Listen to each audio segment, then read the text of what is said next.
You can open your eyes and bring your attention back. So I am honored today to introduce our speaker, Dr. David Thompson, who is a cardiologist and board-certified lifestyle medicine physician. I've known David since before medical school and was quite impressed when I found out that he chose to go into cardiology. And then I was even more impressed when I found out that he was shifting his focus to lifestyle medicine. He's here today with a large part of his family. They're pretty much the whole front row here. And several of them are also on a plant-based diet. Dr. Thompson is local. He grew up in Westchester, Illinois, and attended Benedictine University, where he graduated magna cum laude on a piano scholarship. Despite his interest in music, during college he took a hospital practicum course and then decided to become a physician. He attended Loyola University Medical School and completed a residency there in internal medicine in 2008. While at Loyola, Dr. Thompson found the diversity of cardiovascular disease and advances in treatment options exciting.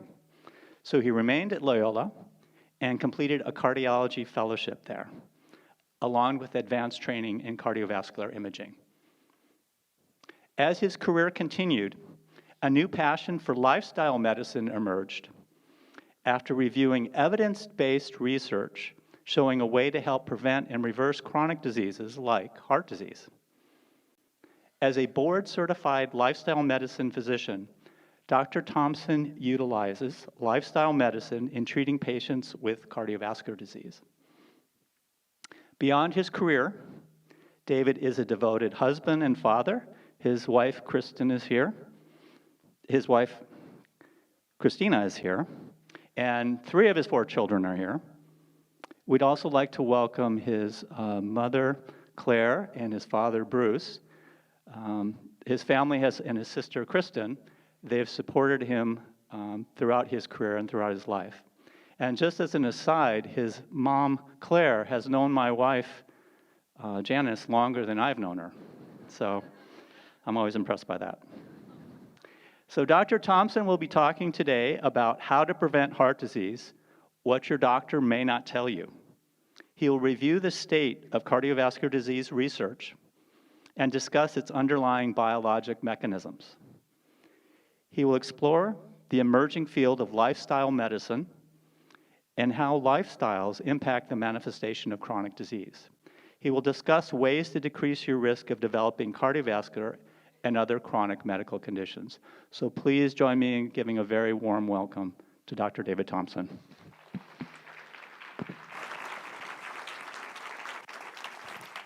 Thank you, Tim. Thank you. Good afternoon, everyone. Thank you, Tim, for that kind introduction and for all of you being here to attend this talk. And I appreciate the Science of Spirituality for inviting me. They've been wonderful hosts. Such a magnificent building and place this is for the community. And I really appreciate them inviting me here to speak to all of you today about this very important topic of heart disease and how we can prevent it.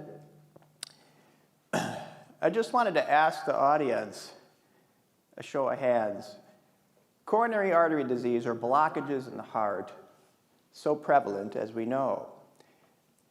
If you feel comfortable, show me if you yourself or a family member that you know has been diagnosed with heart disease. I show of hands. Do you, either yourself or a family member?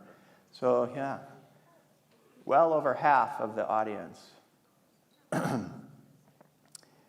And why is heart disease so prevalent?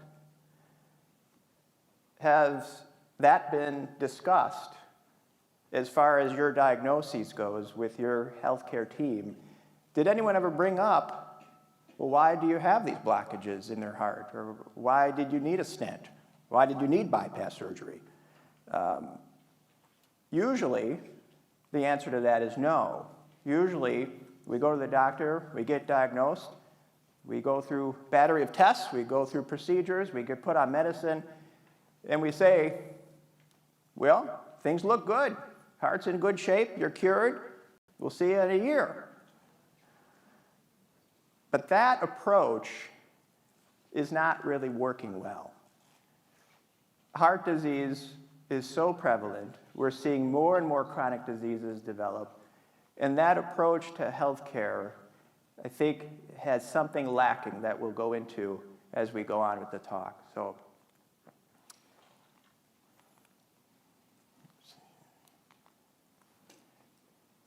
So here are a few areas in the world where there is an absence or a very near absence of disease that we're speaking of. The people in these cultures do not have blockages in the arteries and need stents and bypass and hospitalized for chest pains. So is it something in our genetics? Because we're told a lot, well, what's your family history like? Well, my mom had it, or dad, or siblings, so it must run in my family.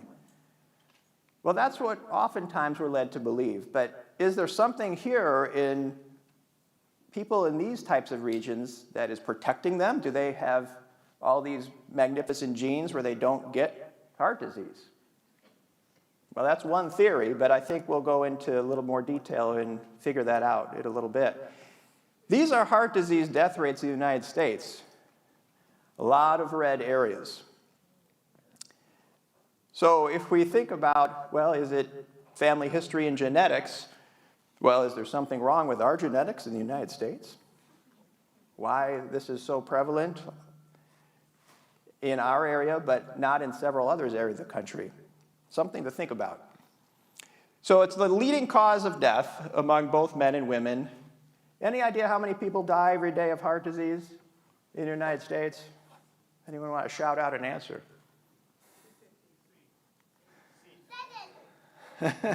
7. We wish it was that, but it's almost 2,000 people die every day of heart-related diseases in America. It's about 1 in every 30 to 40 seconds. So this is a case that I just wanted to go over. Typical patient we might see in the office. Mr. Jones, 64 years old. He has pre-diabetes, almost diagnosed with diabetes, borderline blood sugars, little high cholesterol, little high blood pressure, little overweight, eating foods that are standard among our diets with some fast food and some red meat, some cheese, dairy, snacks, ice cream, few beers on the weekends, doesn't exercise too much. And he's tried a lot of diets over the years without any real long-term success. But he feels fine. He does not have any symptoms of heart disease whatsoever. He may go to the doctor and say, I feel fine. There's no symptoms here. Great. What is his risk of developing a heart attack or stroke in the next 10 years? It's an interesting question. That's what doctors think. We think, what is the risk in this person going forward? 5%? 12%, 18%, 22%. 22. Oh, we got someone for 22%. That is the correct answer. 22% risk. Excellent. So what would have the greatest impact on lowering his risk of heart disease? What do we think? We have a lively crowd with a lot of good answers here, particularly from this area of the room.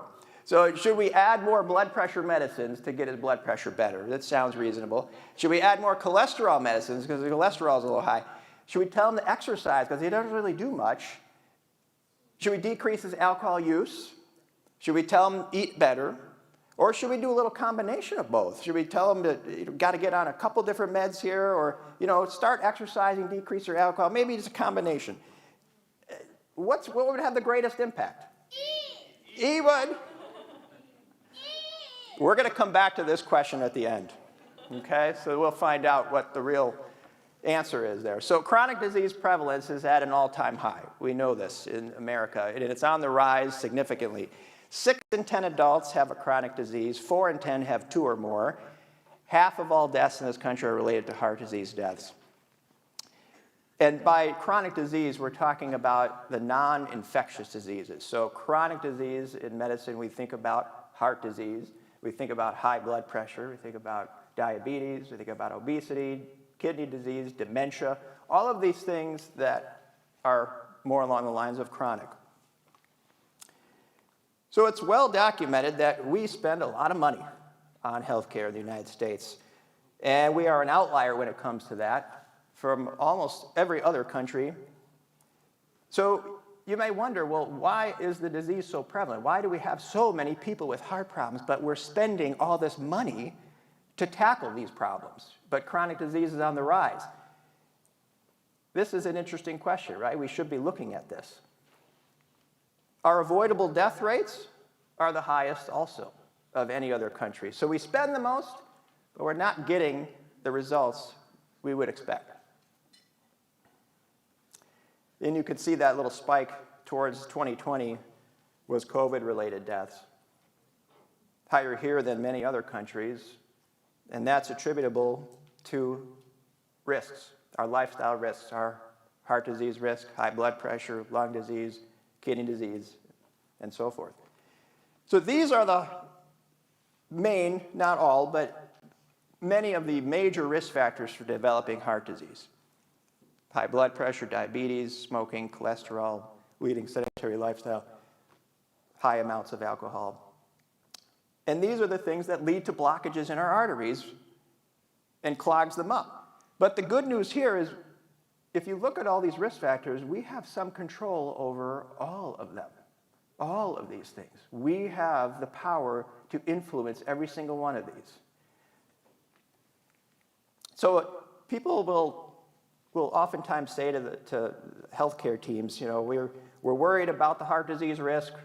It runs in our family, et cetera. We're worried about me maybe having a heart attack one day, and you know, what can I do to stop this? Well, and then we go into the reasoning behind why that is, and that's oftentimes because we're eating a diet in America that looks like this. This is contributing to chronic disease in our country because we call it the SAD diet, or the standard American diet. The food that we are taking in, as it turns out, is the culprit leading to many of the chronic diseases that we treat. And so they've studied what would happen if we change our diet around, and we'll get into that in a little while. But this is something we need to focus on, is what are we putting in our bodies every day that may be contributing to our disease later in life. This is the standard type of foods that we'll have, right? A lot of refined grains, a lot of heavy oil, fried, sugar, sweetened beverages, high saturated fat, high processed foods. Not a lot of healthier foods on a regular basis that we're consuming, such as fruits, vegetables, whole grains, beans, legumes, and the like. So the World Health Organization looks at these foods that we're eating and classifies them into certain categories. Processed meats, such as sausages, hot dogs, bacon, pepperoni, salami, things that we see out there every day, the World Health Organization studies this and classifies them as a group 1 carcinogen, meaning that there is evidence to show that it causes cancer, particularly GI cancers like colorectal cancer, prostate. So these are the types of foods that we see that oftentimes we don't think much of, but over time contribute to our diseases, right? And nobody really tells you at fast food stores that what we're serving you potentially is going to lead to cancer down the road, but indeed that's what the research shows. Red meat is classified as a class 2A carcinogen, which means it probably causes cancer. And for our reference, those are some other group 1 carcinogens that we probably don't want a lot of either. Ionizing radiation, asbestos, those are in the same category as processed meats are. So as I mentioned, many of the chronic diseases are driven by unhealthy lifestyle. These 4 are ones to focus on: tobacco use, unhealthy diet, physical inactivity, and excessive alcohol use.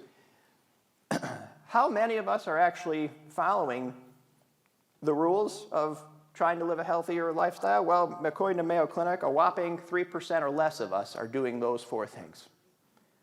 Exercising, eating relatively healthy, relatively normal body weight, and not smoking. Less than 3%. Well, I think we can do better than that, and the research shows that indeed we can get better results if we try to do better than that. Here is a study from Sweden looking at middle-aged men, over 20,000 of them, and followed them for years looking at their lifestyles and does that impact their risk of heart attack down the road. And what did they find? About 4 out of every 5 heart attacks may be preventable simply by doing those things. Eating a healthy diet, moderation of alcohol, not smoking, being active.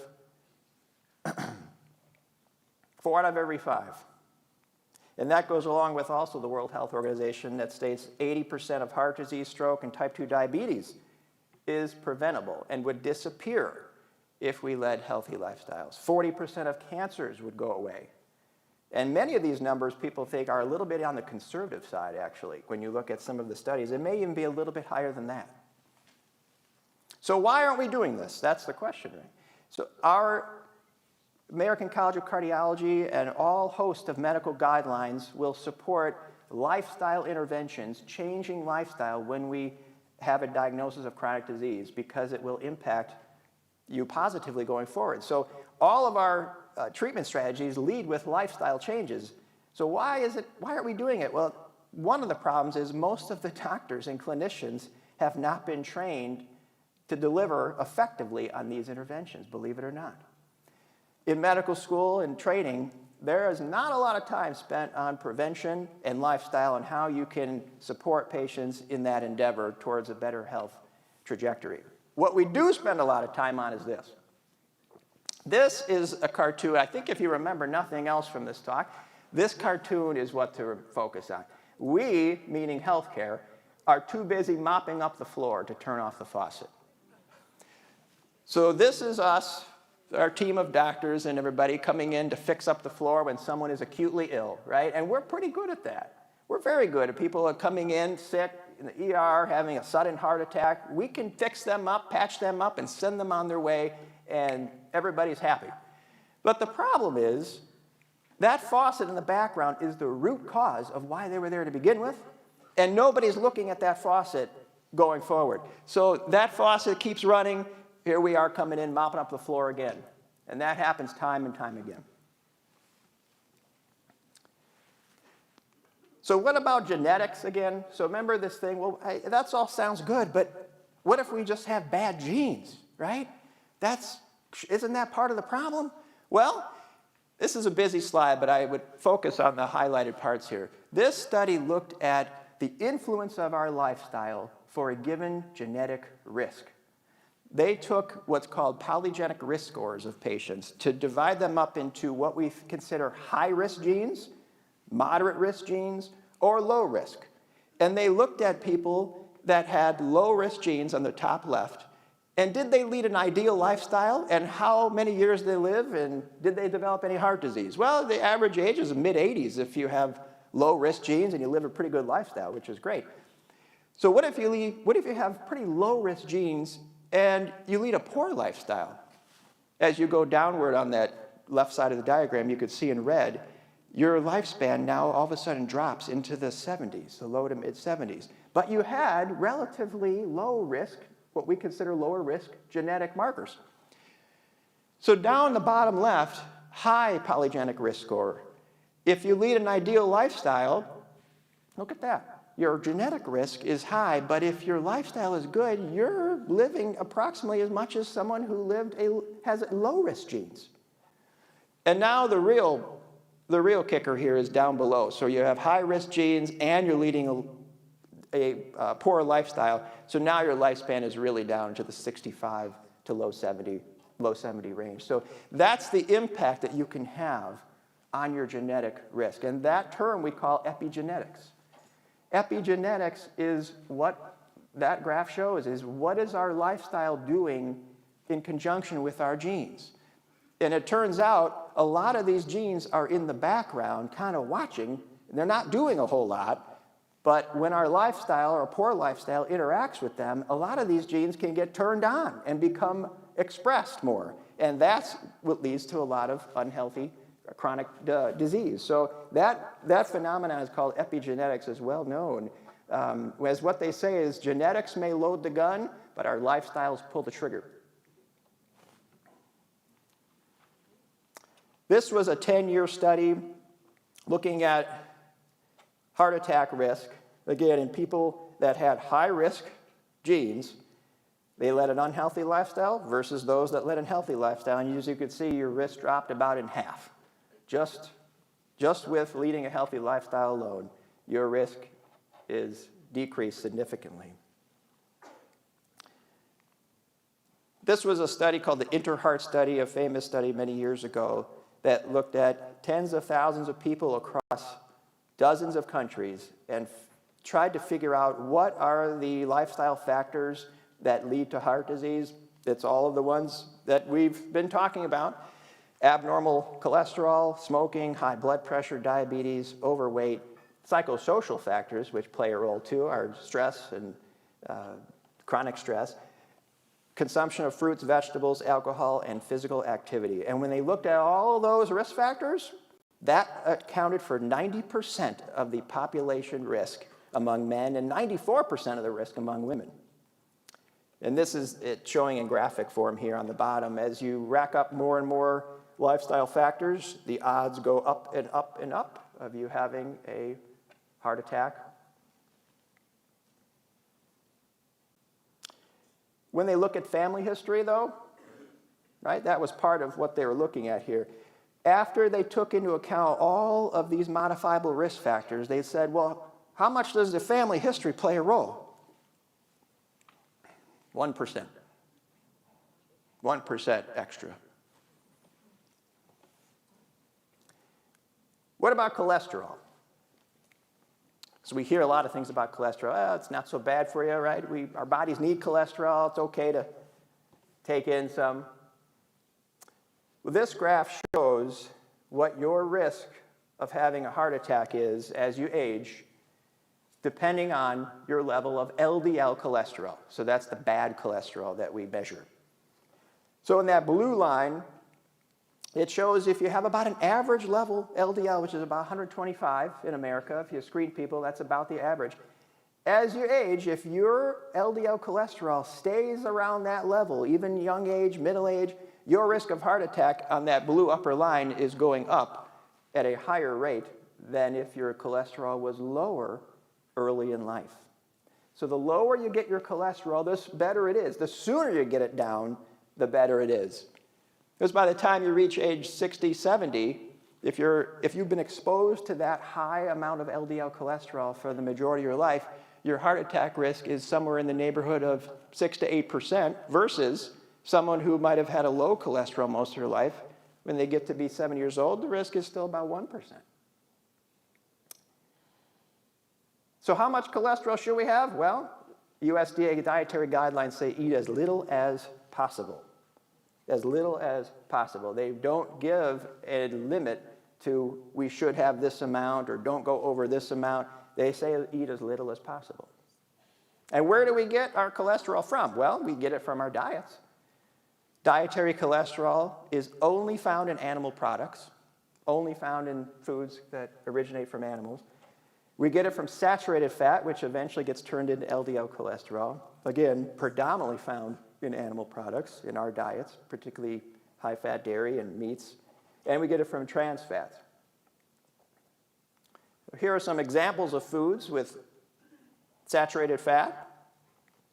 All the foods we know very well that we can easily obtain on our local corner fast food store. Here's the amount of saturated fat. Cheese, of course, is a big one. Red meat. Chicken, white meat have some, albeit less. And down towards the bottom are some of those tropical oils that are hidden in a lot of packaged and processed foods. Significant amounts of saturated fat in those. So reading the labels is something we ought to get more accustomed to doing, particularly looking at the saturated fat level of what is in the food that we're eating. And avoiding some of these foods will do our cholesterol a lot of good. So what else is causing this heart disease? So we know cholesterol, saturated fat, helps to clog our arteries. Well, this was interesting. This studied something called TMAO. The technical name is triethylamine oxide. But it turns out that omnivores have a bacteria in their gut that after they eat, it gets fermented to TMA, goes to our liver, gets oxidized into this TMAO substance. That does all kinds of deleterious effects on us, including developing of blockages in our heart, heart attack risk, metabolic syndrome, type 2 diabetes, progression of kidney disease. The inflammatory cascade is going full steam ahead here when we eat something like that. So the risk of heart disease increases with more inflammation, right? This was a study in our journal, American College of Cardiology, looking at dietary patterns and inflammation, right? Because part of our blockages is inflammation. That's part of why we develop heart disease and clogged arteries. And it turns out inflammation increases with intakes of red meat, processed meat, refined carbohydrates, sugar-sweetened beverages. Those inflammatory markers that we can measure go up. And on the bottom, you could see the more inflammation you have, the higher the risk of heart disease. What lowers the inflammation? Well, that's in the green box there in the top left. Those great healthy foods that we mentioned, green leafy vegetables, fruits, whole grains. What do our guidelines say? Well, these are prevention guidelines from the American College of Cardiology. And what they say is dietary patterns associated with higher cardiovascular mortality include sugar, low-calorie sweeteners, high-carb diets, low-carb diets, refined grains, that's all the processed foods and desserts and packaged foods, trans fat, saturated fat, like we mentioned, high sodium, red meat, and processed meats. So you might say, well, what else is there to eat, right? This is... There's a lot. There's a lot. So that's right from our guidelines of what we should be eating is more plant-predominant dietary pattern. And that's the pattern that we see time and time again significantly lowers the risk of heart disease. So concentrating on high amounts of beans, chickpeas, lentils, fruits, vegetables, whole grains, all of those things that are naturally occurring and made from plants is what helps protect us. The increased availability, affordability of high-calorie foods and our decreased physical activity and our sedentary lifestyle is fueling the disease epidemic in our country. So these are the types of foods, right, that we should be consuming more of. In general, the more colorful your plate is, the healthier it tends to be. Lots of antioxidants, and dietary causes are the leading cause of chronic disease and disability, right? Look at that, higher than many other risk factors. And that's not because these other ones are not important, it's just that an unhealthy dietary pattern is so prevalent in our country that it ends up being the leading cause of chronic disease and disability. But there is hope for us here. The American College of Lifestyle Medicine, of which I'm a part of, was started about 20 years ago because they saw a need for what are we doing with this chronic disease epidemic that we're seeing, right? We have all this great technology, all these pills and procedures. Where is it getting us? Not as good as it should. So that's where this organization came in. And they focus on 6 pillars of health: nutrition, physical activity, stress management, social connectivity, restorative sleep, and avoidance of risky substances, particularly tobacco and excessive alcohol use.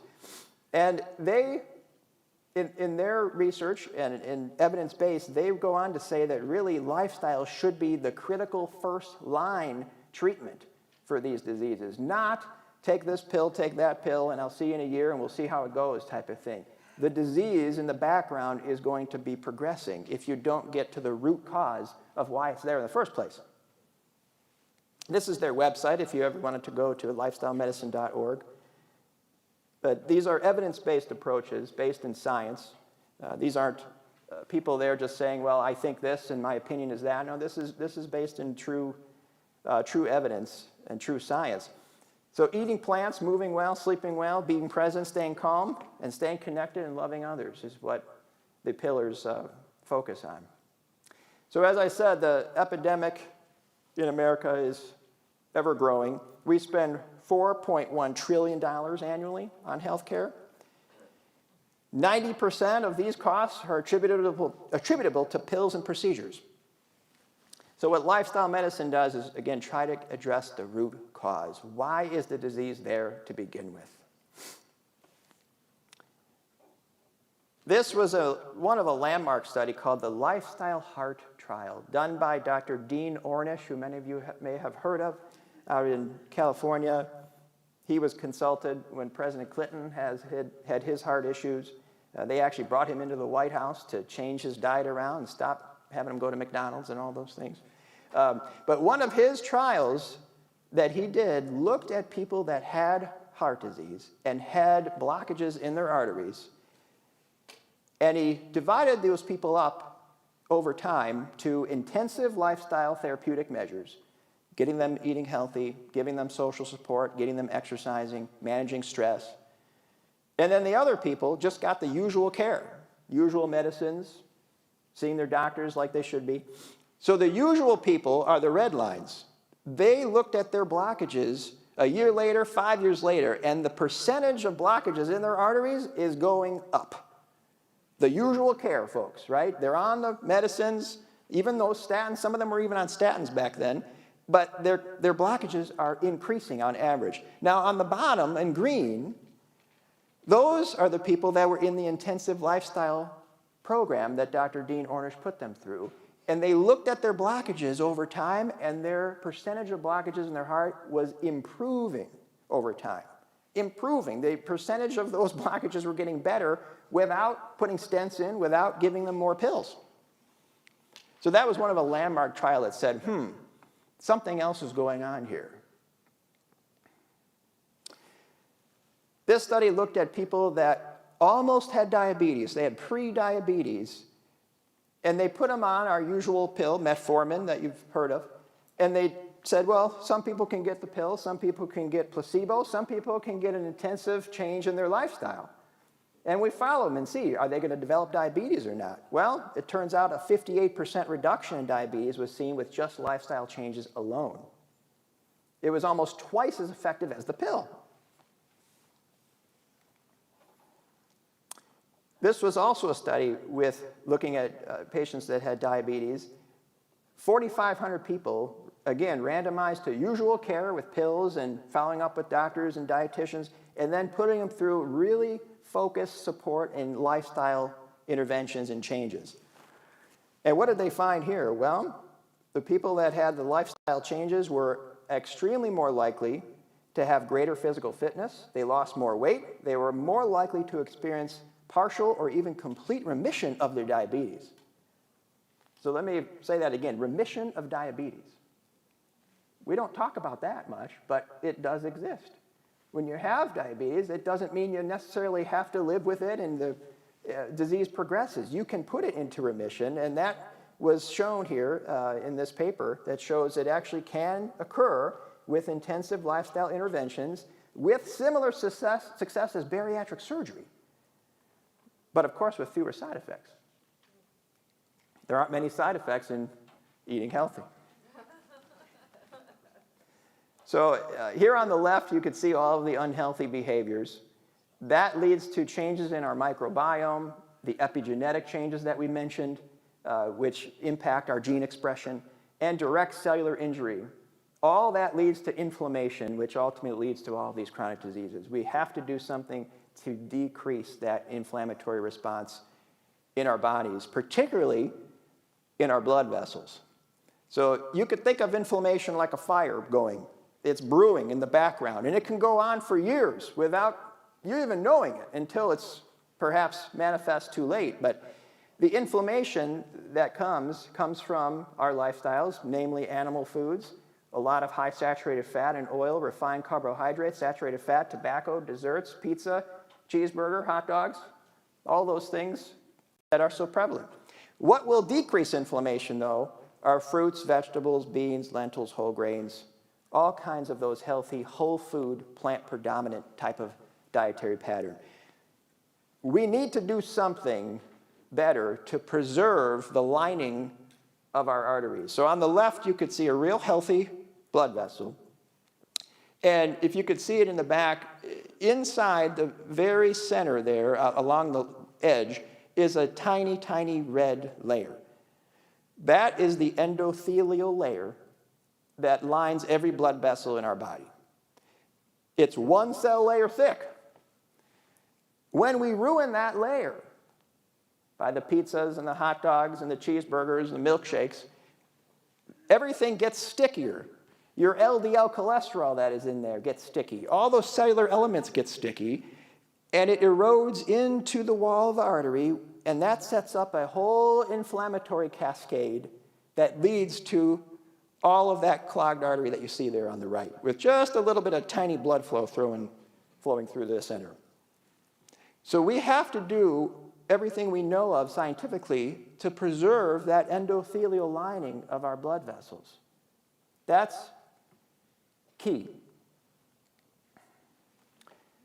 So you may have heard of Mediterranean diet, right? So people say, well, Mediterranean diet I heard is healthy. What about that? Well, it is healthy. Mediterranean diet does incorporate, some animal products with it, a little bit of dairy, a little bit of chicken, mostly plant foods, though, predominantly. But they studied that against a controlled diet where people were eating a lot more animal products, and indeed it was better. So as you can see there, those are heart attack, stroke, dying risk, and those are the lines. So the controlled diet that line was going up a lot steeper than the Mediterranean diet was. So yes, it can be a healthy diet because it was better against a controlled diet, but what people don't talk about much is those lines are both going up. We don't want that line going up, right? We don't want it to go up much at all if we could avoid it, but it's going up at a less steep incline, but yet it is still going up. So what we call it is the residual risk, right? There's still some residual risk there, even with a Mediterranean diet. So we don't want that, right? We don't want any risk if we can avoid it. So how do we get there? Well, you may have heard of Dr. Esselstyn. He is a surgeon originally, worked at Cleveland Clinic, and he studied how nutrition impacts our vascular health back in the 1980s and 90s, when not very many other people were looking at this. But he thought, there's got to be something more to the story here. And so he published this paper, A Way to Reverse CAD, which is coronary artery disease. So I got to say, as a physician going through training, myself, other colleagues, we aren't taught that coronary artery disease can be reversed. But yet, indeed, the data shows otherwise. He took almost 200 patients that had significant heart disease, blockages, they've had many stents, bypass surgery, maybe some of them even 2 bypass surgeries, and their disease was progressing despite all of modern medicine to the point where their doctors said, well, there's not too much more we have to offer. So he took some of the sickest of the sick at the time, and what did he find? Well, he put them on plant-based nutrition, first of all. He said, let's change your diet around, get rid of all of those standard American dietary patterns that we've come to know. And what did he find a few years later? Out of 177 patients that followed the diet, there was 1 person that ended up progressing their disease. 1 out of 177, which was remarkable. Here are some of the pictures looking at before and after pictures of their arteries, blocked arteries in their heart, before and after they changed dietary habits and lifestyle. You could see how the blockages were improving. Down in the bottom left is a nuclear scan of the heart showing where there is lack of blood flow in the dark area, but then afterwards the blood flow is filling in and improving. just with changes in what we're eating. This was not putting stents in. This was not giving them more pills, putting them through another bypass. This was just changing what we eat. And the heart is responding by improving the blood flow quite significantly. So what is his residual risk in this study? Well, you can barely see it, right? It's way down there at the bottom. Not much risk of heart attack or strokes when you're just changing your diet around. So your risk was dropped significantly. So you might say, well, how do we do this, though? That's really hard. And it is really hard, right? It's not easy to change our lifestyles, for sure. And it can't be done overnight, right? It's got to be a process. But some of the things you could think about are the following. These are ways you can maybe increase your healthy dietary patterns, right? And one of the ways I tell patients is, if it's too much to think about changing things right away, maybe think about adding things to your diet first, before you even think about eliminating, right? That can be a little easier on the brain to take. I'm just going to add in some of these things to start and see what happens. So you add in fruits and vegetables, beans and whole grains, which, by the way, have a lot of fiber. We are not taking in as much fiber as we should, and fiber helps with our gut health, helps with our heart health, cholesterol health, and using water or vegetable broth in place of beef broth or heavy fat oils, that can be helpful. Whole grain bread, sourdough bread, as opposed to white breads. Using almond, soy, oat milk. Oatmeal for breakfast, probably one of the healthiest things you could have to start the day, right? And you could put all those healthy things on there. Fruits, walnuts, berries, flax seeds, which have a lot of good healthy fats and protein.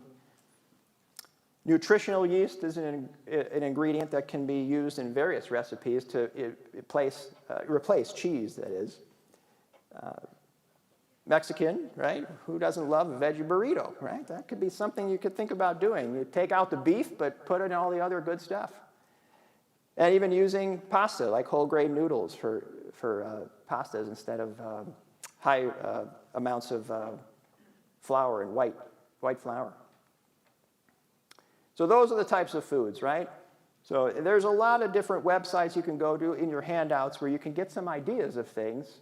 Because honestly, when I first started learning about this, I said, well, what am I going to eat? Lettuce and carrots all day? Right? There's a lot more, though, to it.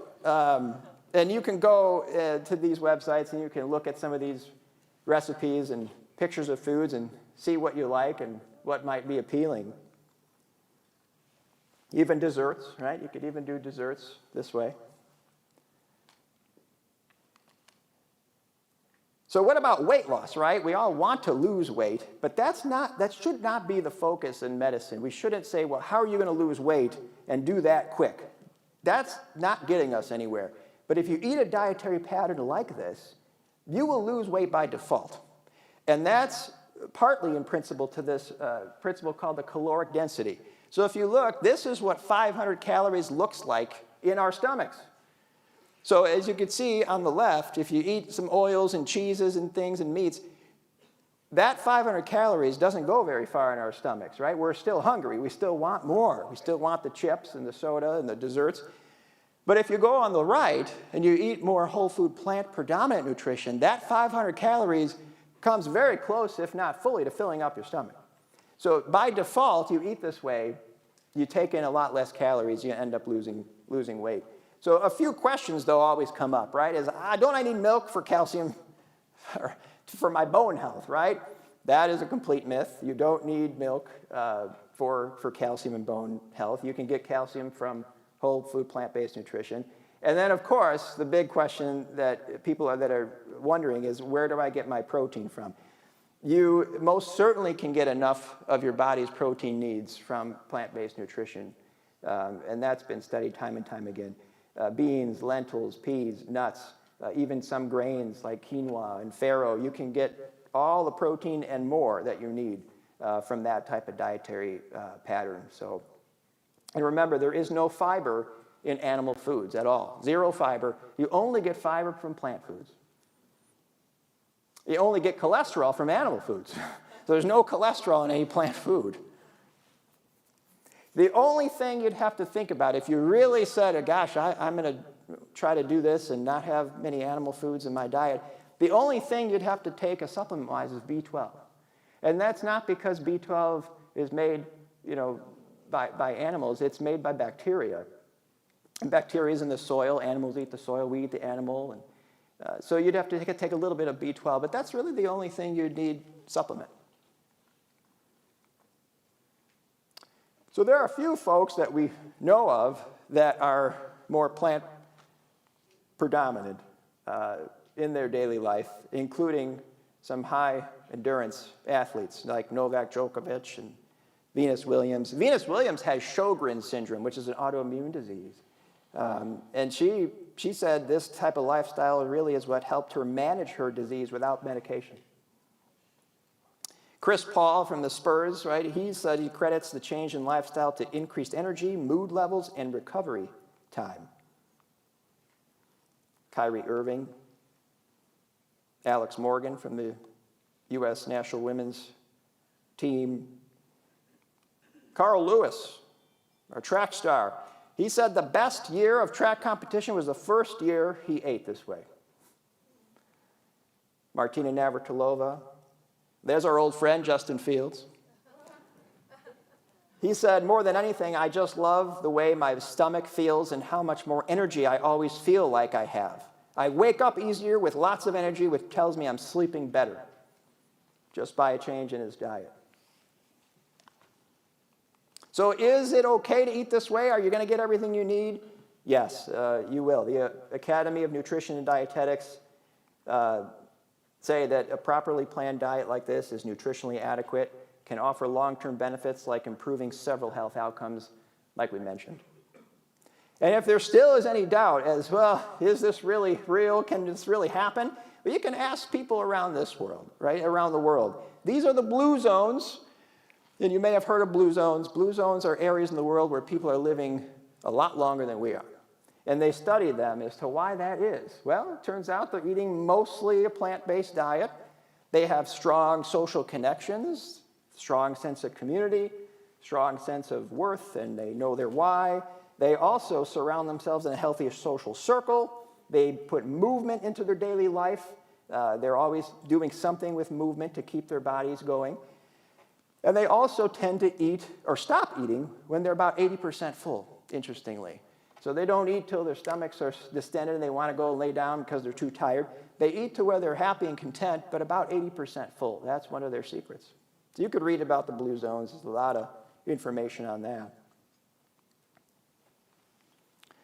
I want to shift gears just a little bit towards the end here, talk about social connection. So that's important, more important than I think we even realize. But having a strong social connection, the definition here, you could, very subjective definitions, but one definition here is a person's subjective sense of having close, positively experienced relationships with others in the social world.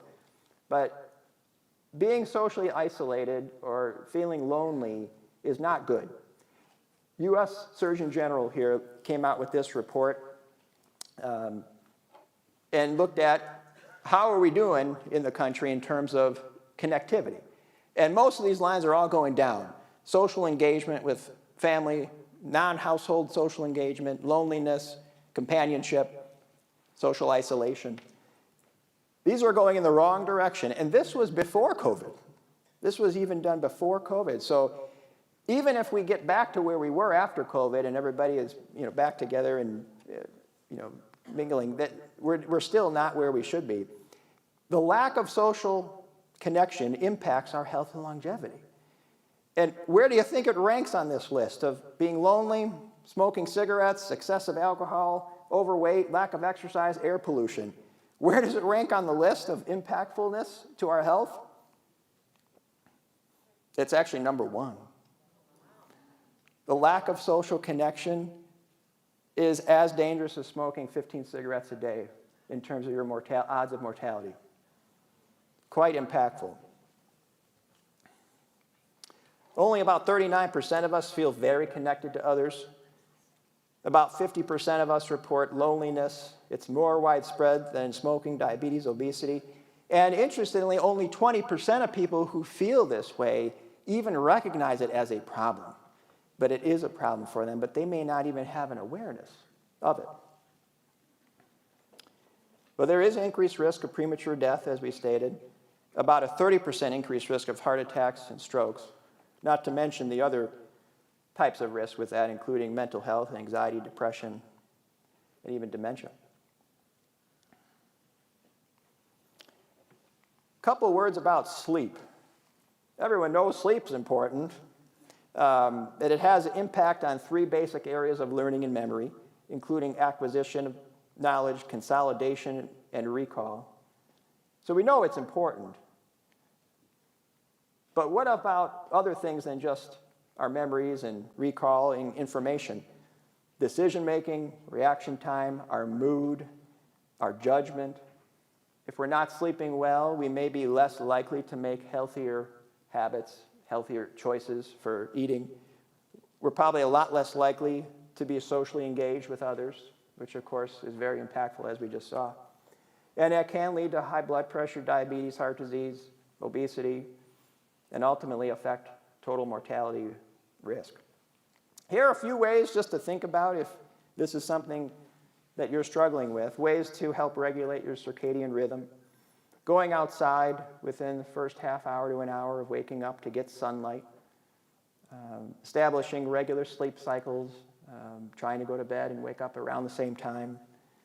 If you start to feel tired, instead of fighting through it, you try to go to bed if possible. Avoiding caffeine.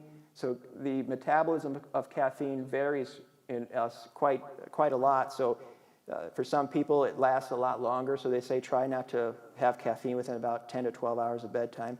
And avoidance of alcohol within 3 hours will help too. Daily exercise will help. Of course, not right before you go to sleep.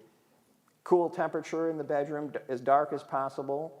And avoidance of the blue lights, right? The blue lights that are on all of our screens, those digital lights will suppress melatonin, which helps us to go to sleep. Staying hydrated is an important one, because dehydration decreases restorative sleep. Weight reduction, developing a wind-down routine, trying to have a routine where you're not doing something so high stress for a good hour or two before bed is always a good idea. In our very busy lifestyles, that can be a challenge.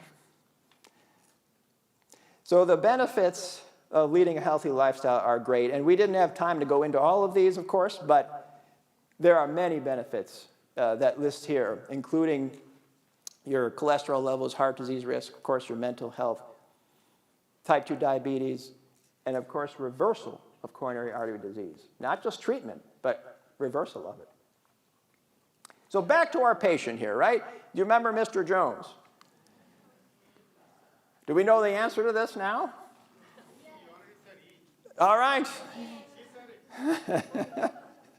That's right. So eating a healthy diet by far will have the greatest impact of Mr. Jones going forward. So Walter Willett, who is a very famous physician from Harvard, said it here in this paper. The current path leading towards increasing adiposity or being overweight, diabetes, cardiovascular disease, disability, unfit, socially isolated population, stuffed with pills and subjected to frequent palliative procedures. That's the path that we're on. So, right, this is what we see when we're out in our streets, right? So I always tell patients, try to be mindful, right, of the foods you're putting in your body, the foods around you. Yes, it's convenient, and that's part of the problem. The healthy foods aren't as convenient, right? We need something on the go. These are the things that are available to us, and that's part of the issue. But I think we can think of this in a little bit of a different way over time, and I think we should. I think we need novel approaches to how we treat our patients and how we can improve the health of our communities. I think it takes a little bit of a paradigm shift, though, right?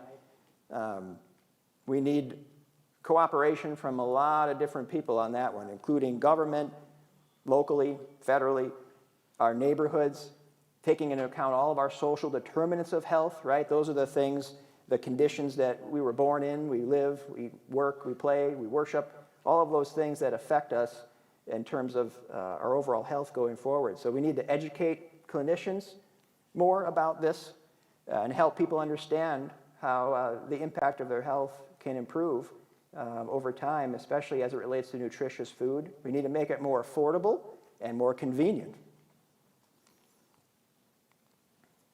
There is hope, though. The Rockefeller Foundation has put $100 million into this Food is Medicine initiative, which is kind of a buzzword around healthcare systems now. We're trying to make this more of a routine, as food should be thought of as our medicine, not just pills. So they put $100 million to advance this effort in supporting research from the American Heart Association. They've also partnered with Department of Health and Human Services to help speed up the integration of food as medicine into healthcare systems. So there is hope. Lifestyle medicine programs are starting to occur in healthcare systems, and we're trying to do this ourselves, actually, because we feel it's real important. And one of the models is taking small groups of patients together, putting them together to put them through a regimented program, a curriculum of educational resources, a multidisciplinary team of people to help them, including coaches and dietitians, doing group activities together, because that's an important part of it, being together and that connectivity, the socialism of it. Stress management component, exercise, and something called culinary medicine, which is really that food is medicine component. So this is something that a lot of healthcare systems are doing, is that they're actually bringing patients in, like they do here, modeling what they do here at Science of Spirituality, helping them learn practical tools of how to cook in a different way and in a healthier way. Because that is, as we know, a big barrier, is how do we do it? We're not taught, right? Unless you're taught, you don't always know. So the concepts of a lifestyle medicine team: we create positive environment, we promote healthy habits, personally try to practice healthy lifestyle behaviors ourselves.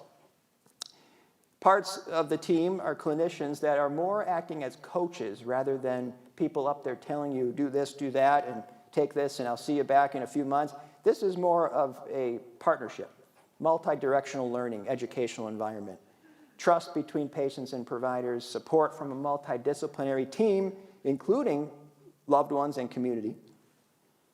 We use challenges to look for learning opportunities to help with behavioral change, right? Because this is not a linear road to success, right? This is a journey to success for health. So it's a lot of ups and downs, but any progress is better than no progress, right? So we should celebrate that.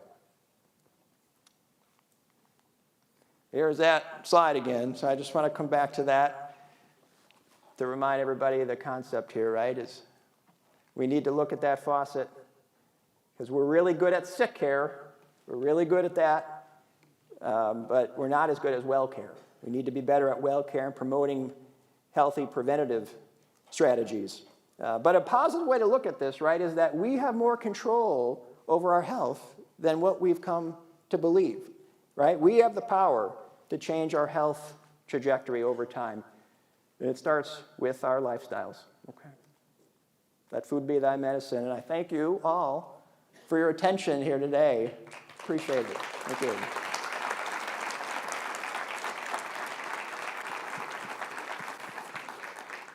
Thank you, Dr. Thompson. That was a great talk.